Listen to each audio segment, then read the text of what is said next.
इस समय ने उनके बंधन को और मजबूत किया, क्योंकि उन्होंने अपनी कहानियों को चित्रित करने का एक अनूठा तरीका खोजा। यह मुरल उनकी एकता का प्रतीक बन गया और सभी ने खुशी खुशी अपनी यात्रा का जश्न मनाया।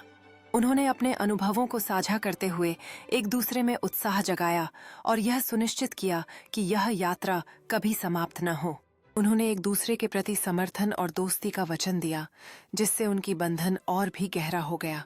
वे सितारों की मदद से नई दिशाओं को खोजने के लिए तैयार हो गए, क्योंकि हर साहसिक यात्रा एक नई दिशा में बढ़ने का मौका देती है। अब वे एक नई यात्रा पर निकलने को तैयार थे, जहां नए अनुभवों और यादों की प्रतीक्षा थी।